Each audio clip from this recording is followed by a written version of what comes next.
د الله په نوم چې ډیر زیات مهربان پورا رحم لرونکی دی. ای هغو کسانو چې ایمان مو راوړی دی، که تاسې زما په لاره کې د جهاد کولو لپاره او زما د رضا د ګټلو په خاطر وطن پریښی او له کورونو څخه وتلی، نو زما او خپل دښمنان دوستان مه نیسئ. تاسې له هغوی سره دوستانه اچوئ په داسې حال کې چې کوم حق دین چې تاسې ته راغلی دی د هغه له منلو نه هغوی انکار کړی دی. او د هغو چلند دا دی چې پیغمبر او په خپله تاسې صرف په دې ګناه له وطن څخه باسي چې تاسې په خپل پروردګار الله باندې ایمان راوړی دی. تاسې په پټه هغوی ته دوستانه پیغامونه لیږئ په داسې حال کې چې څه چې تاسې په پټه کوئ او څه چې په ښکاره کوئ په هر څه زه پوهیږم. هر څوک چې له تاسې نه داسې وکړي هغه په یقیني توګه له سمې لارې نه بې لارې شو. د هغو چلن خو دا دی چې که پر تاسې بریالي شي نو له تاسې سره دښمني وکړي او په لاسونو او ژبو سره درته آزار درکړي. هغوی خو دا غواړي چې تاسې د هم په یو ډول کافر شئ. د قیامت په ورځ به نه ستاسې خپلوۍ څه په کار درشي، نه ستاسې اولادونه. په هغه ورځ به الله ستاسې ترمنځ بیلتون راولي او همغه ستاسې د عملونو لیدونکی دی. ستاسې لپاره په ابراهیم او د هغه په ملګرو کې یوه غوره نمونه ده چې هغوی خپل قوم ته په ډاګه وویل موږ له تاسې نه او ستاسې له دغو معبودانو څخه چې تاسې د خدای په ځای بندګي کوئ قطعي بېزار یو.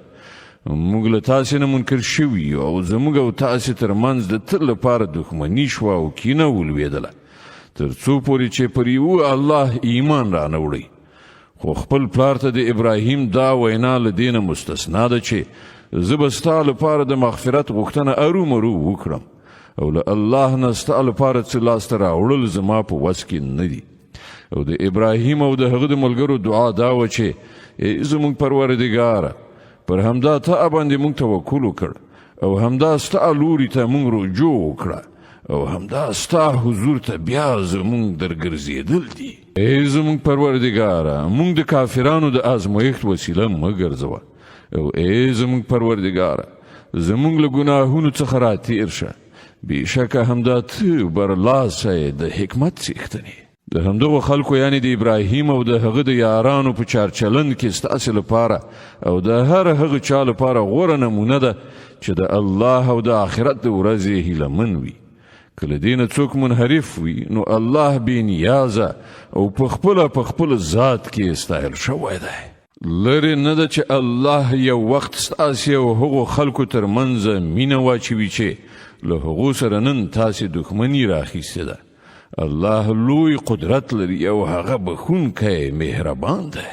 الله تاسې له دې خبرې نه منع کوي چې تاسې له هغو خلکو سره د نیکۍ او عادل چلند وکړئ چې هغوی د دین په باب له تاسې سره جنګ نه دی کړی او تاسې له خپلو کورونو څخه نه یې ویستلي.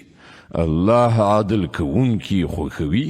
هغه چې له کومې خبرې نه تاسې منع کوي هغه دا ده چې تاسې له هغو خلکو سره دوستي وکړئ چې هغوی له تاسې سره د دین په معامله کې جنګېدلي دي او تاسې له خپلو کورونو نه ویستلي یې او ستاسې په ویستلو کې یو د بل ملاتړ کړی دی.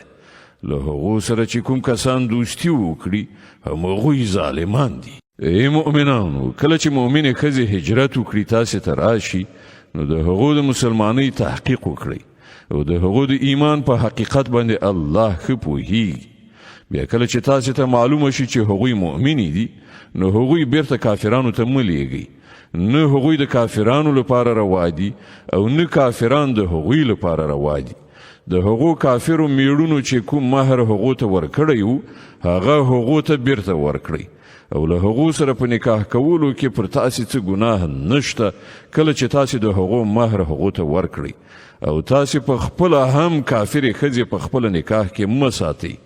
کوم مهر چې تاسې خپلو کافرو میرمنو ته ورکړی وو هغه تاسې بیرته وغواړئ او کوم مهر چې کافرانو خپلو میرمنو ته ورکړی وو هغوی دې هغه بیرته وغواړي. دا د الله حکم دی، هغه ستاسې ترمنځ فیصله کوي او الله پوه او د حکمت خاوند دی.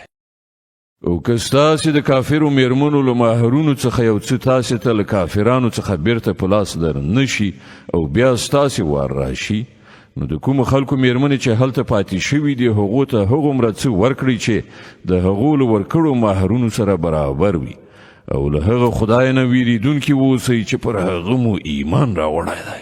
ای پیغمبره کله چې تا ته مؤمنې ښځې د بیعت کولو لپاره راشي او د دې خبرې وعده وکړي چې هغوی به له الله سره کوم شی نه شریکوي، غلا به نه کوي، زنا به نه کوي، خپل اولاد به نه وژني، د خپلو لاسونو پښو په وړاندې به کوم بهتان جوړ کړی نه راوړي، یعنی هغه ماشوم د خپل میړه ته نه منسوبوي چې په نامشروع توګه یې له بل چا څخه زیږولی وي او په کوم معروف کار کې به ستا نافرماني نه کوي، له هغو نه بیعت واخله او د هغو په حق کې له الله نه مغفرت وغواړه. په یقیني ډول الله بخښونکی او رحم کوونکی دی. ای مؤمنانو هغه خلک دوستان منیسئ چې الله ورباندې غضب کړی دی چې له آخرت نه داسې ناامیده دي لکه څنګه چې په قبرونو کې پراته کافران ناامیده دي.